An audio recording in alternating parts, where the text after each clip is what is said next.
Go. Hello, everybody. Welcome to the Right or Die Show. I am your host, Randi-lee. It is Sunday. I am chilly, but it's not chilly outside, and I'm very happy about that. But we were just discussing the weather because see, I have my beautiful little blanket here because I'm cold, and I stole this fidget from my kid, and then I just noticed. Look at this. I just noticed that's missing one of the little eyebally holes, but that's okay. I'll just go to her room and steal a different one that's not broken. Because now it's not balanced correctly now is the problem. Anyways, let's get to it, shall we? Today with us, we have a guest whose name apparently is, say it very carefully. I don't know. When I said how do I say your name, that's what he said. So, how are you? Say it very carefully. I am very good. Because you think that I'm going to say it wrong, which wrote it down phonetically actually, so I probably would say it right at this point, but because now it is an ongoing joke, who are you other than say it very carefully? My name is Terrance Niedziela Jr. And how are you today? I am very good. I love your swords. Thank you. So Um, for hold on, for those who are listening and not watching, he has two really cool swords on either side of him. Yeah. Go yeah. watch the video instead of just listening.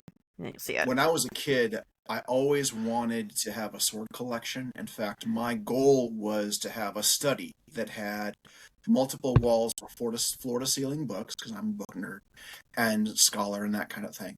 And then the other part of the room would be like display cases and mounted swords and daggers and armor and all sorts of stuff. And so when I moved out on my own, I got my first sword and actually cut myself on it. But I told my mother that I cut myself on a knife because if I told her that I cut myself on my sword, she'd get mad at me. So I when mean, I went to her yeah. apartment asking for a band-aid because I cut myself on a knife, she came into the bathroom with the mother look and she said, "You cut yourself on your sword, didn't you?" I'm like, "Yeah, I did." So she insisted that I go to the hospital, and I'm glad I did because I actually cut it deep enough that I needed 4 stitches. Um, so her and the doctor picked on me incessantly throughout the entire stitching process. As But they rightfully should. yeah, I did. So now I have some swords and I have daggers over on the other side mounted on the wall. All sorts of fun stuff like That is very cool and actually really hilarious that your mom just knew instantly. It's a mom thing. that. Indeed, No. very much so. My kid actually asked me one day. She's sitting at the kitchen island and I'm walking to the bathroom which is behind the kitchen island. So I'm walking away from her and I said something about, well, moms always know because we have eyes in the back of her head. So she immediately goes, well, what am I doing? And I'm like, you're giving me the middle finger. She turned around thinking I was staring at her, which I wasn't. She goes, how'd you know that? My kid's not really hard to figure out. She's not too complicated. And I go, well, when you become a mom, they surgically implant eyes into the back of your head, so you just always know. How old's your kid? 19. Okay. Yeah, yeah. Little pain in the booty, but it was very funny. And yeah, she was in complete shock. And I'm like, it's you. What else would you be doing? Well, I mean, Maybe giving me double flip offs? Like, I don't know. yeah. Well, you lived with her for 19 years. I mean, Right? It's not hard to know.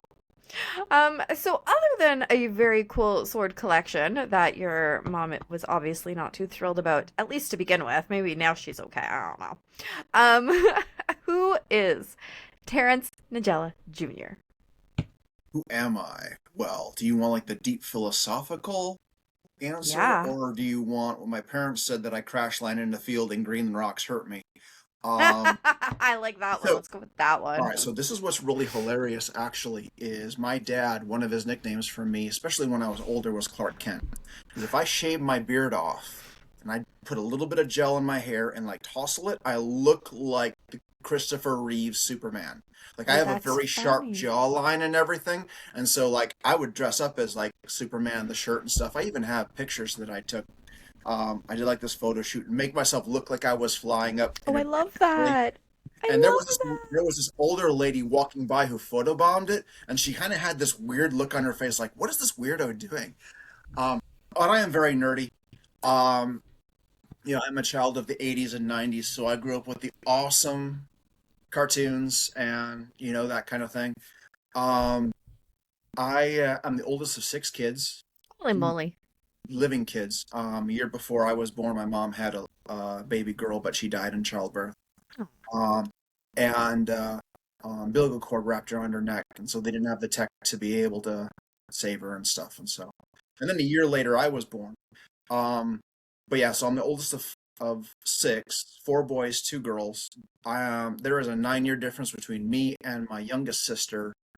And they're all just kind of scattered and you know among those things. yeah. Me and my baby sister, we are 12 years apart. So there you go. But Okay. there's not six of us. Yeah. In fact, when I moved out, well, moved forward with my life and going to college and moving to other city and all the different things that I did, um, you know, my youngest sister kind of had this whole thing of her older brother was abandoning her. Um, because we kind of had a tight relationship for a long time, up to that point. But um, so let's see what else. My parents divorced when I was in fifth grade. Um, and the oldest ones would be me and my brother Toby, who is 2 years younger than me, and I think my sister Rebecca, who is a year after Toby. We had to choose. We were forced to choose which parent we were going to live with. Um, and so A that lot of was pressure. it was. And to start off with, like being the oldest, I was the like my dad's right hand, you know, and everything. And it was okay when it was just him and I. But when my brother moved in, because my brother is more like my father, um, there was a lot of favoritism. And different things happened, lots of drama, lots of mess. And I was functionally removed from the position of older son, and that was given to my brother. That Um, is and very I never received odd. it back. Yes. Different things were handed off to other siblings and not to me. Um, but like, you know, so yeah, crazy, weird, dynamic family mess. Um, but I am like an avid reader. So I started third grade. I was homeschooled till third grade. I started through third grade with an eighth grade reading level. And so like I would burn through a book that thick in a day like it was nothing. But I used story, whether it is diving into books, reading, because I'm a voracious reader, so I've read literally tens of thousands of books. Um, What is your favorite, not adult book, because that's just boring. As a kid, what was your favorite book? ooh, I absolutely loved the Redwall series by Brian Jakes. Where all the characters are animals. Like I'm a huge like chivalry and knights in armor and swords, and of course, um, and so like that's what it was. Like all the characters were animals, but you had swords and armor and bad, good versus evil, and I all this like really that. cool stuff, and I loved it. In fact, I spent so much time in the library that I became friends of sorts with the librarians. So when the new books were released, I got them first. Ooh. So like when Harry Potter was really big, I was reading those novels, and of course I would get the first one when it came to my local library. The Brian Jakes books, different things like that. But fantasy and science fiction and Western, Louis L'Amour's Westerns, those were like my big, I loved that stuff and I just ate it up. But I used them to escape. I used them to escape the drama and the dysfunctional mess at home, the bullying and everything at school. Um, just, and I would create worlds in which I was immortal, um, where I couldn't be harmed, where I had complete control because I had no control anywhere else. Um, and it wasn't until much, much later that I realized what I was doing, um, and that kind of thing, and kind of getting out of that and realizing. But um, and so I wrote tons and tons of things. Uh, but about sixth grade, I know I'm kind of rambling on, but No, do. uh, sixth grade, or no, it's not sixth grade, seventh grade. Seventh grade, I was ready to give up on just about everything. Um, things had gotten so bad in various aspects of my life, um, that I was ready to give up on my writing, give up on living. Um, like, So okay, so your parents divorced in grade 5. This mm, is grade 7, so this is 2 years after. When y'all had to decide where you were living, I obviously you and your one brother picked your dad because you talked about that a little bit, but what about the rest of everybody? Because there were 6 of you. right. The rest lived with my mom. Okay. Um, and um, you know, with my dad, we lived out in the middle of nowhere, north central Wisconsin. Mom lived in town.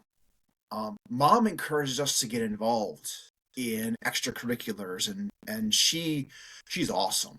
Like my mom sacrificed tons of things in order to take care of us kids, to pay for hockey for those who wanted to go hockey, dance, all those different types of things.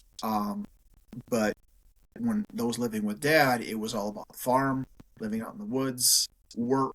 I didn't know what vacation was until I was living on my own, working at a grocery store where that was union, and they're like, you have to have, you work this much, you get vacation time, and I'm like, oh, what do I do? I've never been on vacation, you know.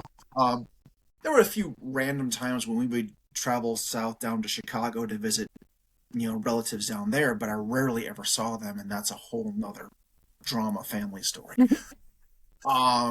Yeah. But in a nutshell, I would look at other families and I would wish I had that. It looked like a loving family. It looked like it was healthy. All those different types of things. We were very poor, very, very poor.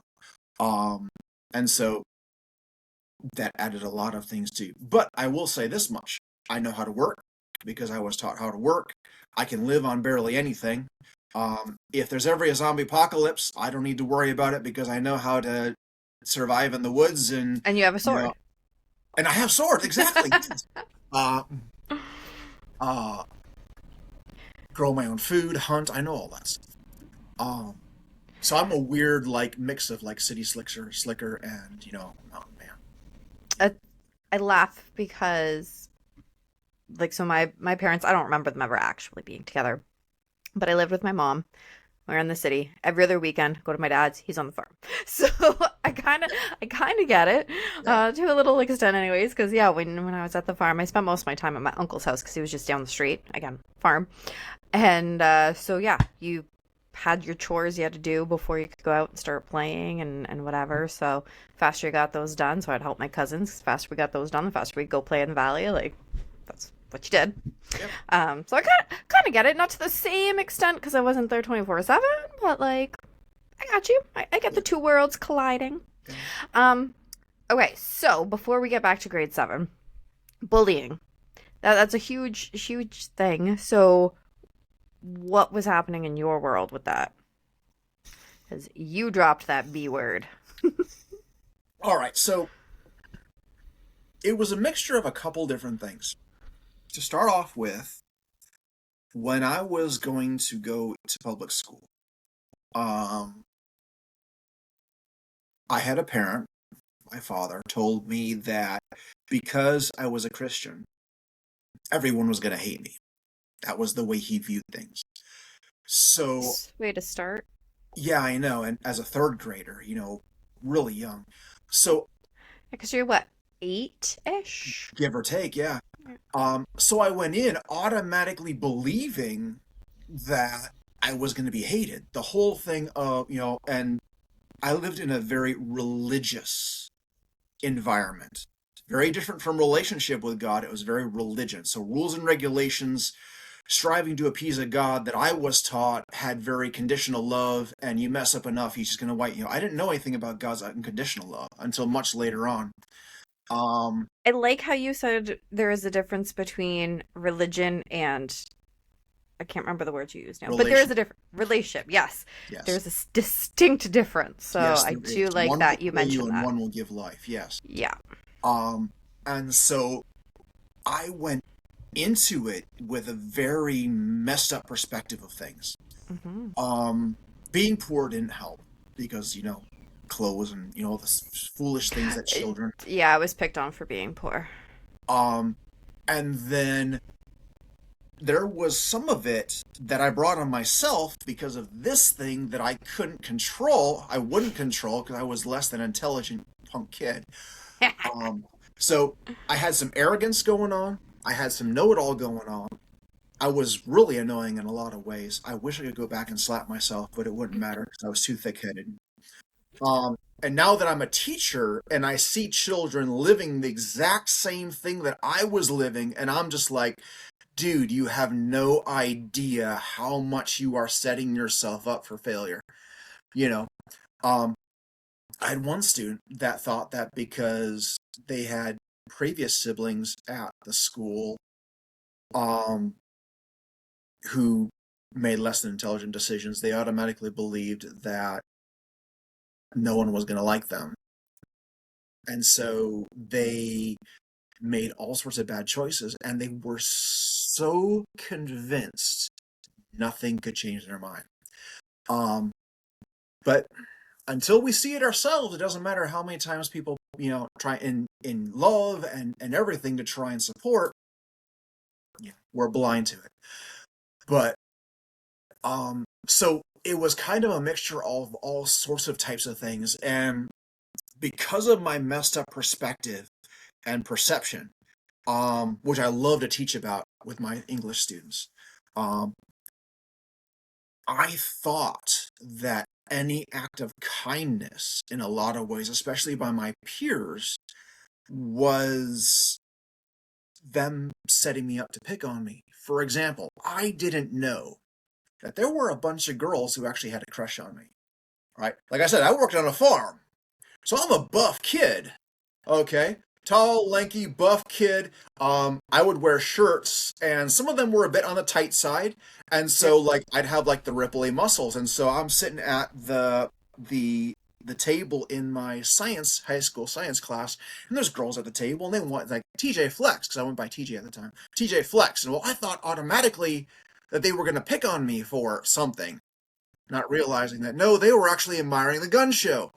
Um, you know, just different things. I had a girl come up to me during lunch, came up to my table, asked me to go out with her. I automatically thought that she was setting me up to make a fool out of me, and I told her no. And so when everyone else around us laughed, in my warped mind, that proved, we call it confirmation bias. When we believe only the information that is going to support our current beliefs. Yeah, it's one of the worst things that we humans do. Um, and it's like, and it wasn't until later I realized, hey, so everywhere I've gone leading up to, of course, when I got married, um, you know, I'd have my friends, especially my female friends, are like, oh, there's this, they call it the list. There's this list of girls that have it for you. And I'm like who? And of course, they wouldn't even, and I'd go to a store, and I'm extroverted, as I'm very extroverted, Really? energetic, just a little bit. And I'm just chatting with the cashier. Pretty young lady, sure, whatever, but I'm just being cordial, whatever. My buddy, we're walking out of the store, and he is shaking his head with this like look on his face. I can't even, just like disgust. This disgusted look. And he says, I'm like, what? And she's like, she was so flirting with you. And I'm like, no, she wasn't. She was just being, no, dude, she was really flirting with you. And he was just disgusted at the fact that this was going on, and I'm completely clueless. Uh, but again, I didn't believe that I was attractive. I didn't believe I was attractive. I didn't believe that I would amount to anything. I didn't believe that I had value. I didn't believe that I was smart. In fact, when I really felt that I was supposed to go to college, I was really resistant because I didn't think I was intelligent enough for college. And when I was talking with a father figure of mine about this, is I really feel that, God wants me to go to college and that kind of thing. And it was like, duh, that's a no-brainer, you know. Um, but so there's all of these different kinds of things that feed into the bullying thing, and it's so easy for us as humans to throw the victim card. Oh, I'm a victim of bullying. I'm a victim of oppression. I'm a victim of this. I'm a victim of that. And it's like, okay, hold on, pull back, and let's look at things outside of your perspective and see, is this really what's going on? You know, where are we feeding it? Where are we actually promoting stereotypes? Where are we, because we do a lot of things and we say a lot of things, not realizing that, hey, not exactly.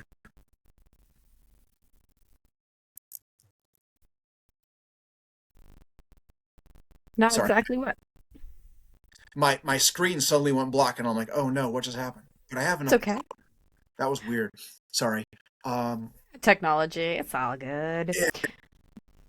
So anyway, You were just leaving us in suspense, though.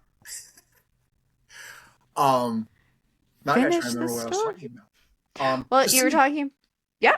to see if it really is what we think it is. Because I mean, yes, we live in a world that is fallen. It's messed up. A lot of evil mess going on. There is oppression. There is bullying. There is discrimination. There is all these different types of things. Yes, there is. But before we throw a particular card, we really need to. I truly believe that we really need to step back and look at it and go, is this really what's going on, or am I perceiving things as a certain way? You know, or is there some other stuff that's going on there too, if that makes sense, Does. Our perception is what colors everything, right? which is kind of nice too, because that's how we can get therapy and change things, is because you can change your perspective. You just have to first know what the heck it is. Yes, and being willing to acknowledge that, we need to humble ourselves enough to acknowledge that, hey, you know there are things that need to be changed. For the longest time, most of my life, I've hated the way I was. um and I jokingly say this, and in some ways it is kind of true, that people around me get me in very small doses. I'm stuck with myself 24/7. And there are times I wish I could get a vacation from myself. Because I'm like, dude, Terrance, what in the world are you doing? I mean, dude, you know? Um, Get it. I kind of get it. My husband always goes, I would like to spend 5 minutes in your brain, just 5 minutes to kind of understand what's going on. And I'm like, yeah, I'd like to spend 5 minutes outside of mine. Can we just switch? That's fine. there are certain things that I asked my wife about to explain, especially things with ladies. Why in the world do ladies do this, that, and the other thing? She's like, I don't even know. We just do. Some things are just is. It is. But there are times when if her eyes popped out of her head every time she rolled her eyes at me, I'd be spending most of my life chasing her eyes to roll them back. Um, but that, and when she says nice, stop, be nice. I'm like, I am being nice, or I'd say nice is overrated. Um, Yeah, my mom always used to say that to me. Just be nice. I'm like, I don't understand. Like, I am being nice.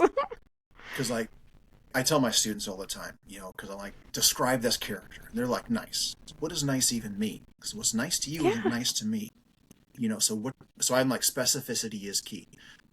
But getting back to everything, like, Yes. it wasn't until my I think it was mid 20s, when I finally acknowledged, because I had tons of people saying, and they were all like family and like adopted family type people, friends, mentors, people who were just loving on me in my unlovability and everything like that, going, you need to go to counseling. And they just straight up flat, because I'm a straight up person, just, you really do need to go to counseling. It's going to help you a lot. And I'm like, no, no, no, no. Finally, it did. Like, so in like 2017, I moved to another city to finish up my university, for my bachelor's degree in ancient Middle East history and creative writing, minor in creative fiction writing. And I'm like, you know what? I'm going to go ahead and I'm going to do it. I'm going to go to counseling. And so I had a series of sessions with this awesome guy named Jerry, and he taught me a lot, and he helped me out a lot, um, and helped me to see a lot of different things, um, more clearly, And so now there are certain strategies that he taught me that when certain events and stuff, I have even now, you know, multiple decades later, I'll apply those things, and it does help a lot. Okay, so now I've got a list of questions. But the first one is going back to grade seven. Going back to grade seven, you're talking about feeling like that's it. I just need to, right? And I got you on that one because I was very young, my first time that I was thinking that. And I'm sure lots of other people can relate. So, first off, what does that feel like? Which is very hard to describe, but describe it for me. Do it. And then also, how did you get through it as a young kid? Like, how did you muddle through that utter despair? Yeah, and that's a very good word because it really is despair. It's this hopelessness where our vision no longer is of good. You know, hope is eager expectation. It's a really good definition of the word hope is eager expectation. And so, I had no eager expectation of anything good because I had been taught and experienced life through a lens of bad. So it wasn't until much later in my 20s when I realized that when I look back on my youth, I couldn't remember any good things. And I had to really go through the process of transformation of my mind to get to the point where I was like, no, wait a minute, there were actually some good things that happened, you know? Um, but when one is really focused on the negative and not willing to see beyond the box that we have placed ourselves in, because we put up walls of defense, but we don't understand that the walls of defense don't just keep people out, they keep us in and prevent us from growing, and then we're stuck. And Because because we are the monster at the end of the book. exactly, exactly. Please tell me Um, you understand my reference. oh yeah. Um, Thank you. well, I'm not sure about the particular reference, but I do agree with that particular sentiment. There's a Uh, book. It is my favorite children's book, and it's lovable furry old Grover, and it's the monster at the end of the book. And oh, he is nice. his own monster at the end of the book. That's funny. Nice. Sesame Street reference. I love it. Um, Yeah. and so, for me, a lot of it was just trudging forward, continuing to move forward. Um, and my seventh grade English teacher, Miss Sapaitis, saw my talent in writing, and she encouraged me. Um, and that little bit of encouragement actually was a ray of sunshine. More than that, it was like an explosion of light in the midst of the mess. And it helped a lot. Years later, after I graduated, she came into the grocery store that I was working in, and I thanked her. Thank you so much. And she gave me this weird look, and she's like, I was just doing my job. But to a kid that desperately needed someone to say, I believe in you, that you are valuable, and all of that kind of stuff, it meant the world. Um, and like even through high school, like when I got into my high school year, like I said, I was all about chivalry and everything. And so I very much believe that chivalry in its purest form, the way it's supposed to be, is it is strength used in service to better mankind. That is what true chivalry is. And so that is something I've always believed. But I took an oath, I verbally took an oath that I would protect every person around me. Um, Now, when you're a teenager and you take that kind of an oath, words have power. And it wasn't until later I realized what I had done and I renounced it, and it was like this huge weight lifted off of me. Um, but I would cross the street, and if cars were coming, I didn't care. I wanted to die. Um, this is like, what's the point? Um, but in the midst of that, I did have some people that God brought into my life to love on me. And especially once I moved away from my hometown to a much larger. So my hometown was like 3,300 people. I moved to one that Well, was like, it's tiny. yeah. So I moved to one that was like 20,000 or It's something like still that. pretty small. Yeah, but it was a lot bigger than I A was lot used to. bigger than than your first one. But when I started having people come into my life who spoke life, who challenged me, uh in a loving, parent type of way, or even my friends challenged me in different things that I believed, and that kind of thing. And just a process of even going to God and saying, God, I hate the way I am. And I prayed this on a regular basis. God, change me no matter what it takes. No matter what it takes, because I was so desperate to not be the way I was. Because I knew I was screwed up. I knew I was broken. I knew that things were not the way it was supposed to be. Um, and that opened up the door for a great change that happened with me, where I transitioned from religion to relationship, where God started teaching me about what it means to be my daddy when I have Jesus as my Lord and Savior. Because the Bible says that those who accept Him as Lord and Savior, God adopts them and He becomes their daddy. And that's the word that's actually used, is daddy. It's Abba is Hebrew for daddy. I never knew what it was to have a daddy. Even when I was little, my father was the strict disciplinarian. If you are messing up, he'd come up and slap you behind the head. And sometimes you knew what for, sometimes not. Now, I will say this now, okay?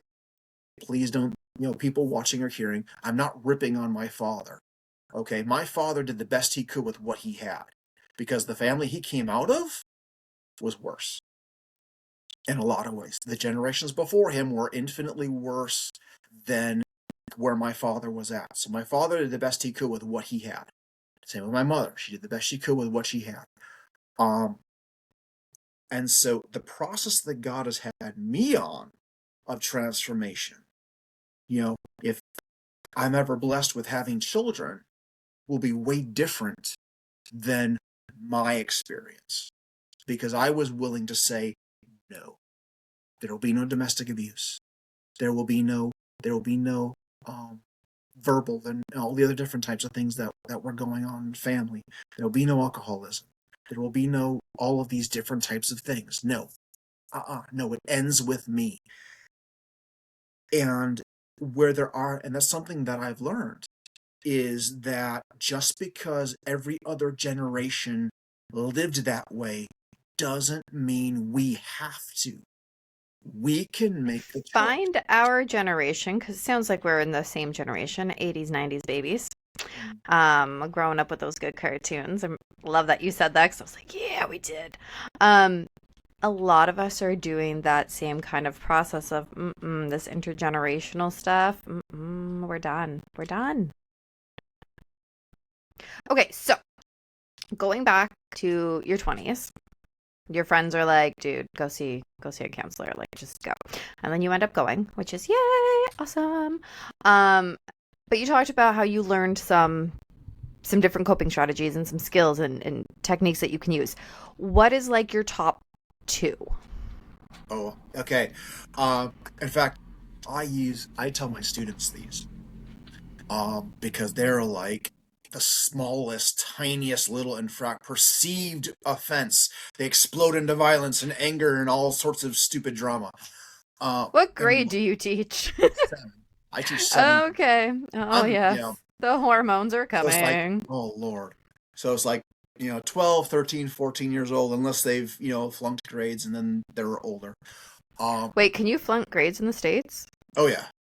Yep. Yeah, You can flunk grades and be held they back. Yes, you can. stopped doing that in Canada. It's really stupid. Like they won't flunk you no matter how much you failed. It's really bad. Anyways, I think our whole education system should be burned to the ground. Continue. That's a whole other topic. Okay, continue. Yeah, we won't touch that. No. Because I don't want to get in trouble. Um, but okay, so One of the first ones that he taught me is anger is not a primary emotion. Mhm. It is a secondary emotion. Anger comes as a result of other things. So let's see if I can remember them all. Uh, Frustration, hurt, tiredness, hunger. I think loneliness might be one, but there's like five. There's five different emotions that are primary emotions that lead to anger. So if I'm feeling anger rising up in me, which of course I teach middle schoolers, so I never have that happen, right? Uh, and so I'm trying to teach, and I have various people in my class who are deciding that they don't want to learn anything from me. They want to do everything possible in order to disrupt and make my life a living, you know what. Um, and so this ire starts because I'm human. This anger starts to rise up, and so I step back and go, okay, what is going on here? What am I truly feeling? It's frustration because I am trying to pass on knowledge, and I am judged for my profession based on their performance. So if they perform really badly, that reflects on me, and it's like you're not doing your job, therefore blah blah blah blah blah, whatever the consequences may be. So I don't know what it's like up there, but that's the way it is here. Um, It's similar in that regard. and so, um, and I care about these kids. If I didn't care about it, I tell them, look, I love you. Okay, you're valuable and precious. I love you. And they look at me like I'm some kind of weird freak. I'm like, no, seriously, I love you. If I didn't love you, I would not be here because I have other things I could be doing. Um, but but a lot for me, mostly it's frustration. Um, and of course, if I'm hungry, because my wife is like, you need to eat something because you're like that guy in the Snickers commercial. I don't know if you ever saw Yes. that. Oh yeah. You know, Gotta eat a there's Snickers. Get back to yourself. exactly Darth Vader and just give him a Snickers bar. Um, and I'm very much like that. It's like, yeah, Terrance is not fun when he's hungry. Um, Well, that's why there's a whole word for it, right? You get hangry. exactly, hangry. Or if you've seen the movie Home, sad mad. Um, Yes, Sad Mad. I yeah, love that movie. yeah, I My love that movie. grandson was kind of obsessed with it for a little bit. He's moved on to Zootopia now. Um, Nice. it's like another Zootopia is good good. one. It Yeah, is, but the yeah, second Sad movie Mad. was actually not bad. I thought it was pretty cool. I really liked it. Yeah, as we rabbit trail. Um, Yeah. so that's one of the biggest ones. One of the biggest ones. The other one is when emotions are rising up. What is the source? Like, for example, I was working in the meat department. So, for 13 years before I started teaching and got my master's degree and then started teaching and everything, I was working in grocery stores. And so, as my extroverted self, I loved it. I love helping. I actually got an award for customer service. I'm just very much if you're there for customer service, then you need to be actually focusing on good customer service, not on your phone and all the other different things. But um, there was a screaming child off somewhere in the store, and they were just having a tantrum, and I could feel this anger rising in me. And I talked to my counselor about it, and he's like, how would your dad respond if you were doing something like that? I'm like, he'd get angry and slap me. He's like, what you're experiencing is an emotional flashback. And I'd never heard of anything like that before. Um, and so there are different things now where certain responses in me, certain things like that, I kind of pull back and go, okay, what's the source of this? Where is this coming from? So um, I'm a bit of an aware person. Like I'm aware of myself in a lot of ways, but going to a counselor helped me to be even more aware. Sometimes I'm too much in my head, and that's bad too. Um, Yeah. because I'm analytical, but sometimes I'm like, because then my perfectionism and um, but those two things really helped a lot. I really like that secondary emotion one. I had not heard that one yet. And we've been doing this a long time now. Me and the voices in my head. It's fine. But the great thing about being a writer is though, I make the voices in my head work for me. So Right? Exactly. I do that from time to time. Sometimes they're not as nice and they want to do what they want to do. And I'm like, dude, what the heck? All right. You got it. um, okay, so we're starting to come to the end of the show. What would your piece of wisdom, I mean, you've shared a bunch, but what would your piece of wisdom be to, see, originally I was going to say a young person, but you talk to them all day long as a teacher. So what would be your piece of wisdom for a new parent who has not identified the need to go to therapy quite yet, but perhaps other people are noticing? a new parent, Yeah, that's what I'm going to say. so hypothetically speaking, Yeah, obviously. Piece of learned wisdom.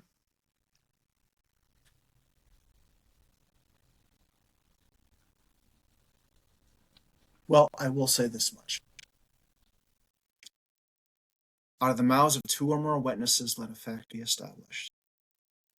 And so if you have people who love you, who have your back, who have proven themselves to be faithful and proven themselves to be the type of person that no matter what, they got you. Um, and if they are genuinely saying, it would help a lot if you did go to counseling of some kind, I would take them up on it.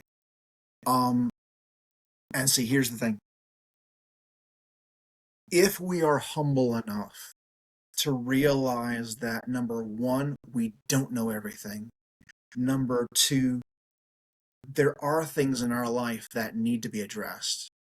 Okay, so often we get comfortable where we are, you know, um, for myself and even in my interactions with other people.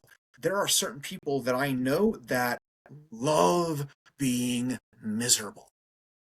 They love Yeah. it because they get sympathy, but we don't need sympathy, we need compassion. There's a difference. And so, and we need mercy and we need grace, but those things come when we humble ourselves and acknowledge that, hey, I don't have it all together. I need help, you know? And there is a certain amount of help that humans can give us. And human wisdom is great in some ways, not always, but in some ways it is. But I will say this much. For those of you who are blaming God because of the evil things that happened to you, I would say you're blaming the wrong person. Because God is good.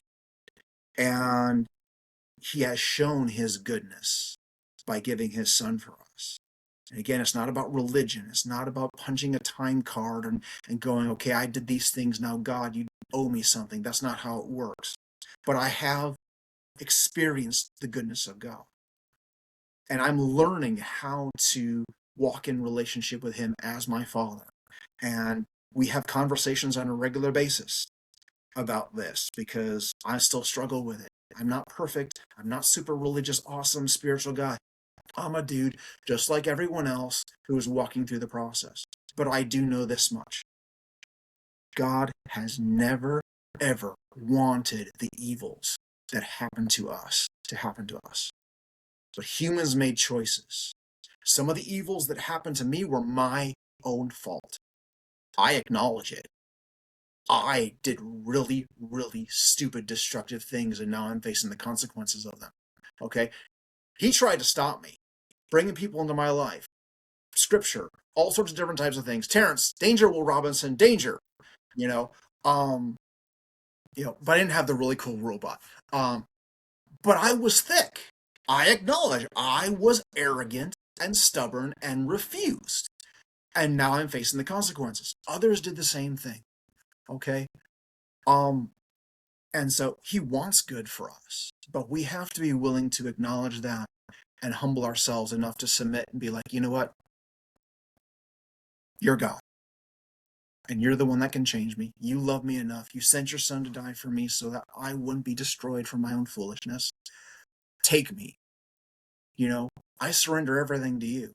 And I guarantee you that's the first step in a lifelong process of awesome. You know, all of the people that were brought into my life, all the wisdom and everything that I've gleaned from has been awesome. But having that relationship with God through Jesus Christ is the one thing that has transformed me. Everything else was good and helped me, but real true transformation comes from that, you know?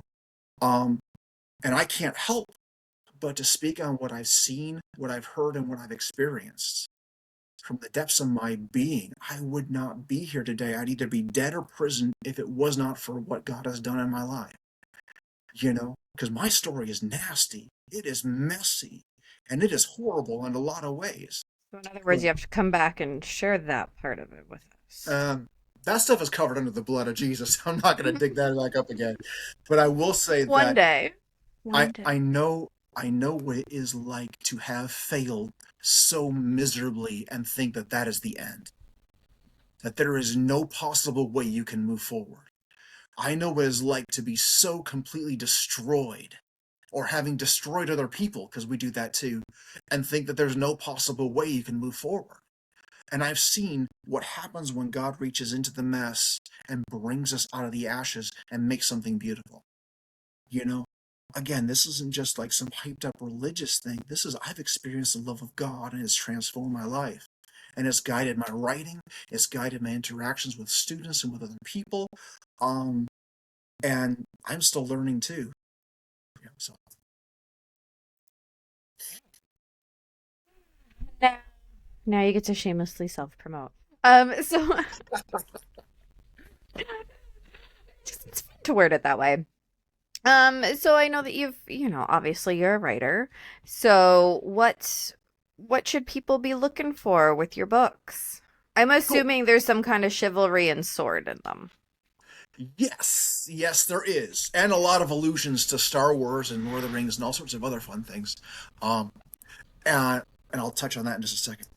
So my book that just came out in May, Tales of Aris: Becoming Fire and Lightning. It is the first book in a clean fantasy trilogy. So it's from ages 12 on up. Parents who don't have to worry about gore, sex, cussing, all that kind of stuff. I write clean. Um, so I say basically it's like PG 13 for battle violence. I make sure that violence actually has a function, and I don't go into horrible, gory detail. That's not needed. Um, but it's something that you could definitely be like, hey, this is going to be uplifting. It's going to encourage. There's awesome lessons in there. Doesn't matter what your background is. You'll be encouraged. It'll grip you. And it's about a brother and a sister who are transported to another world. And the brother gets chosen to be a knight with fire armor and flaming sword and spear and wings made out of fire. And he fights against Barel and his legion, this seven-headed dragon that goes around corrupting and trying to destroy the world. And then Cassandra, the sister, becomes the speaker of reconciliation. So there are 7 races in this country called Aris, and they all, for various reasons, hate each other. And they're all distinct races. So I have dragons and aquatic people and lizard people and cat people and an underground race and all sorts of really cool winged people and regular people, sort of. Uh, and so all sorts of things have happened. This world of Aris, there's 80,000 years of history. So this is where my nerdy history stuff comes in. And I'm also a Tolkien fan, so, I have to go all out. And so previous ages, there was a genocidal war. There was all sorts of other different things that happened it was all instigated by Barel. But as we do, we blame the person in front of us, and then instead of considering, hey, maybe there's a force behind this that's leading to, yeah. And of course they wouldn't listen to the people who were like, wait a minute here, something's not right, because we're every man's ways are right in his own eyes, and woman, so not gender specific, but and so it's really cool. It's very gripping. It is the first book in a trilogy. I am working on another book, which is a standalone. So, Becoming Fire and Lightning, the last 2 sentences of that novel are the first 2 sentences of the book that I'm coming out with, hopefully in February of next year. But it's a Um, standalone, you said. it is. It is the But Saga it of Mythos. Okay, but it's And set in that world. it is set in that world. Oh yeah, all these books are set in that world. Okay. This one happens a couple thousand years earlier. Um, Michael hears about this hero from the fourth age. He's in the fifth age. The fourth age called Miklos. He was a scholar. He was another flaming knight.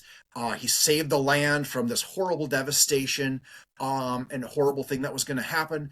And so there's all these different nuggets about how awesome this guy is. And then at the end of the book, he actually meets him. And so he's like, okay, tell me your story. And so Miklos says those first two lines. And so basically I pulled a page out of various movies where, it's like, so and so will appear in such and such movie, or Yeah. some writers have done that too, such and such book. I did Yeah. the same thing. I stole it because if you're going to borrow from the best, Right. and so that standalone will come out, and then the following year ish will be the second book in the trilogy, and then Michael's teacher Ragnar, who was this giant white tiger warrior who's immortal, his standalone book, The Quest of the Immortal, comes out. You find out why he's immortal, and it's a tale of redemption. So there is usually a common theme throughout my stuff: redemption, God's love. It's woven in there in some way. Getting up when you mess up horribly, and lots of other different types of things. Identity, growing, coming of age type stuff. All sorts of cool, nifty stuff. So that's what I got going on. This month, I have where for those who read the book, and you have all the way up through the very, very end of the month, if you email me a list of all the illusions, where it is in the book, what illusions specifically, and the page and paragraph number, whoever has the longest list and the correctest, you will get to name the best friend of Miklos in my novel. So you actually get to name a secondary character. And so I'm excited about that. It's going to be really cool. So for example, Cassandra eats this breakfast that is green eggs and pork strips. So green eggs and ham, Dr. Seuss. There's a friend for you.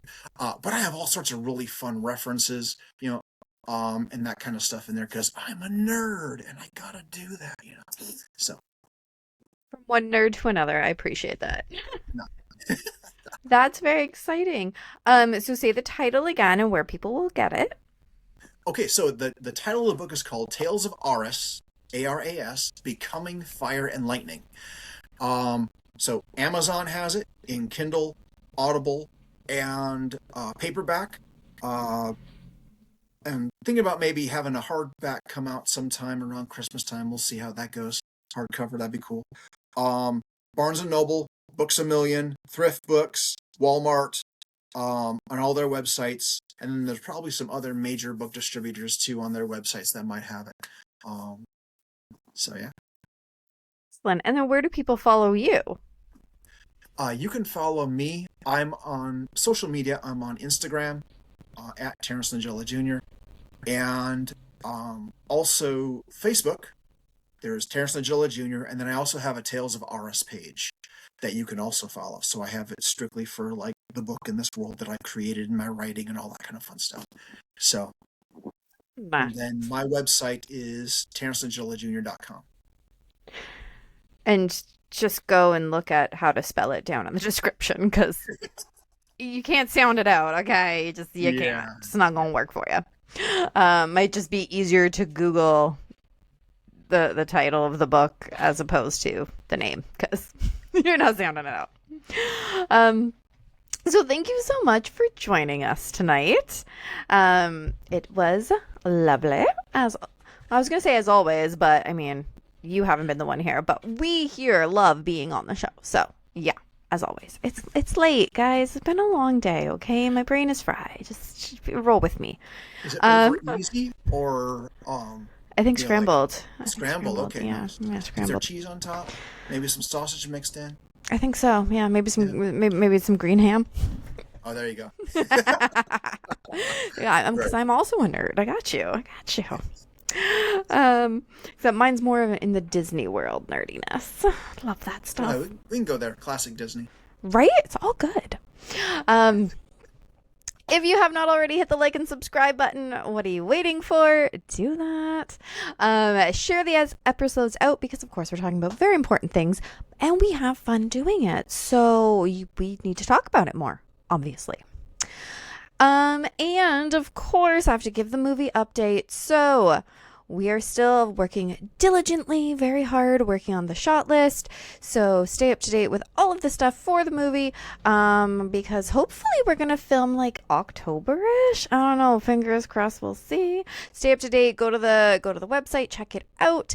And of course, if you do want to sponsor, it's all the info's there on the website, so go check it out, do that stuff. But of course, hit the like and subscribe button. That's even more important. Well, maybe it's not more important in this moment, but maybe it is. I don't know. Do both. It's all good. And while you're at it, check out the description down below and go check out Terrance's stuff. Oh my gosh, it's the trifecta of awesomeness of Sunday. Anyways, I'm gonna let y'all go. Have an awesome night, and remember, the only way to end the stigma of mental health is to speak openly and honestly. Bye.